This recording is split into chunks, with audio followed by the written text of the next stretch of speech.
Hello, thank you for joining me here at Narc Free. My name is Cree.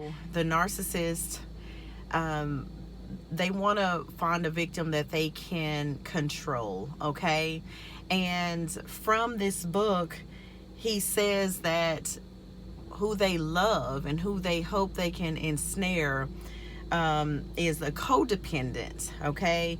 And for those of you who don't know who a codependent is, and all of us may have been codependent at some point in time, which is how we end up with the narcissist. Now, you can change from codependency and not be codependent anymore, but you probably have been. If you are empath at some point in time, you were codependent. When you want to please someone and you hold stock in, and your value is held in being pleasing to someone and hoping that they will validate you, okay? That's what a codependent is. So when a narcissist gets a codependent, they are very happy because that codependence can be abused over and over and over again. And with the codependent, they never expect for them to leave, okay? So they love having a codependent. A codependent also may, as HG Tutor says, I don't know if you all have seen my other videos, so I'm going to go ahead and put this out there. So this is a book by HG Tutor, who is a known narcissist. He is on YouTube. His channel name is Knowing the Narcissist, okay? Some people say that they have a hard time listening to him, that his voice sounds creepy. It doesn't bother me at all because I'm trying to get information so I can better understand, so I can help you all and help myself in the process. But they like codependence. And so I'm on page 54 of this book, and I'm going to leave a link for this book below, down in the description box and down in the comment box for anyone who's interested in ordering it. He says,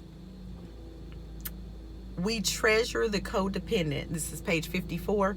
We treasure the codependent above all the other providers of fuel, and if we can find one and trap one, when we are guaranteed a supply of top quality fuel on a regular basis from someone who is unlikely to leave us unless we cast them to one side. So they feel like if they capture a codependent, that the only way that codependent will ever go away is if they discard the codependent. He says we need to ensure that we have one main provider who will be on hand to supply this fuel regularly.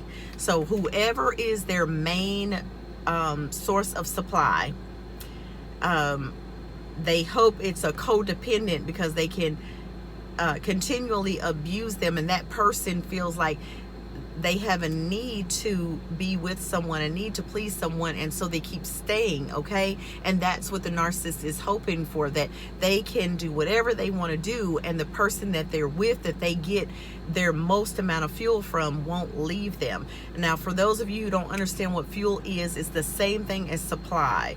If you are the wife, or you are the grade A supply, you are the person they spend the most time with, maybe they live with you, that's what you're considered. For those of you who are the side chick or the side dude, you know, you are secondary supply, and you may not even know it. You may think you're number one and you're really number two, okay?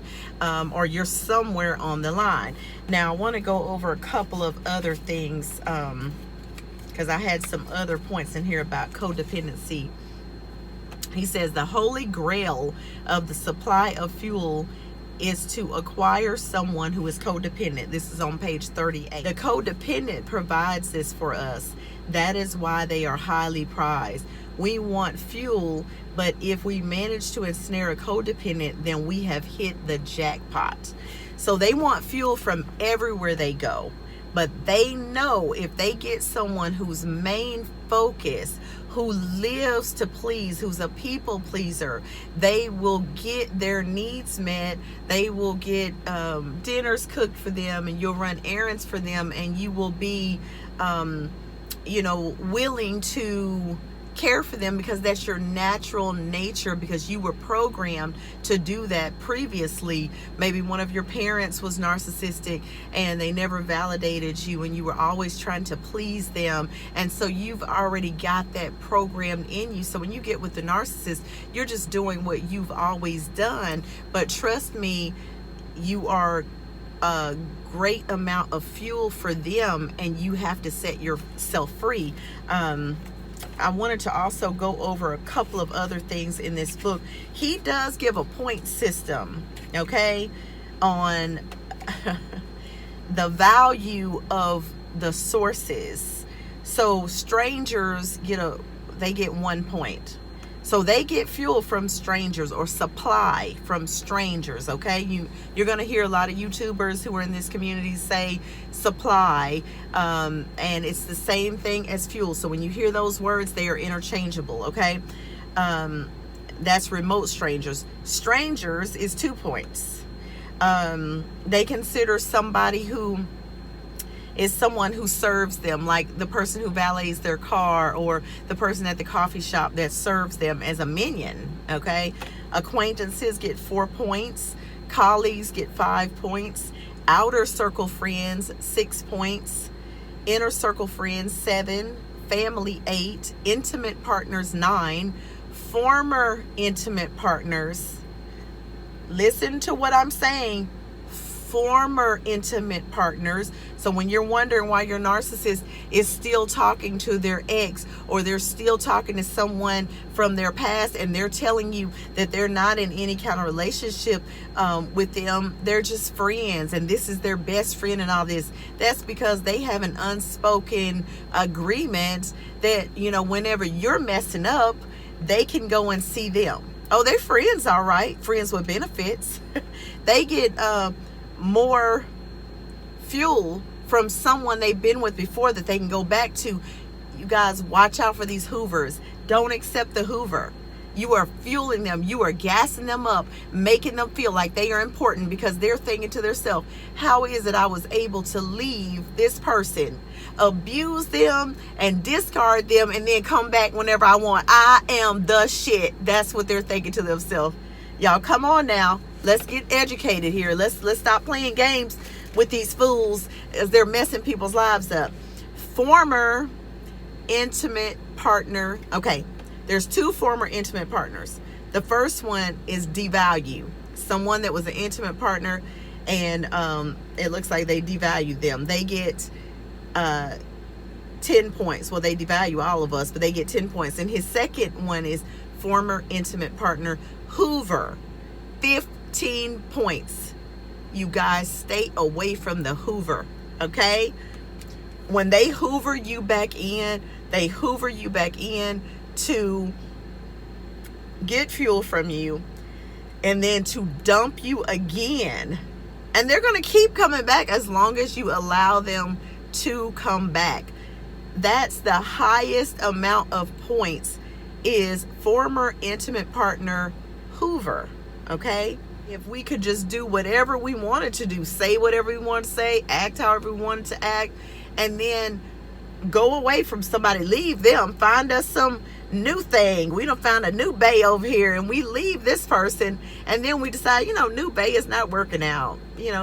He's not serving me that well. She's not serving me that well. Let me go back over here with this person I was with before. And they let you back in. That means to the narcissist, number 1, they've got you exactly where they want you. And number 2, that, anytime they want you, they can come back. So they can act a fool, so they start acting a fool even more. And they're just pushing your limits and pushing it as far as it can go. All right, they're going to come in, they're going to future fake you, and then they're gone again. All right, and then now you may have been healing, you may have been getting halfway decent. Some of y'all are going to accept a hoover, and then it might take you 6 months to heal from that, 6 months to a year to heal from them coming back into your life. And look at all that wasted time. If they hoovered you back in and they stayed with you for Sometimes they'll only do it for a day, but say they stayed with you for 3 months, but it takes you 6 months to hoover. That's almost a year of your life that you have wasted on one of these fools that they're not going to change. All right. I encourage you to watch the other video that I did on fuel.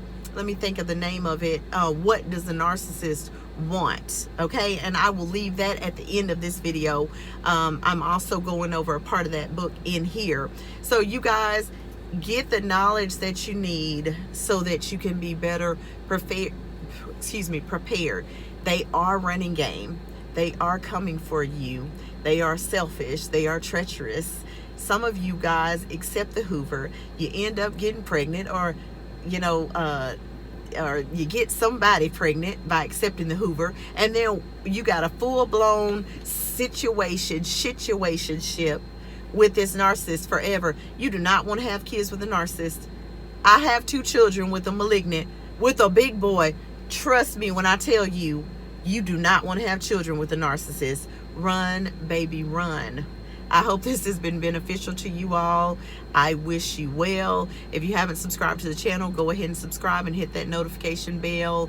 I look forward to seeing you again soon, okay? Bye-bye, my narc-free family. Mwah.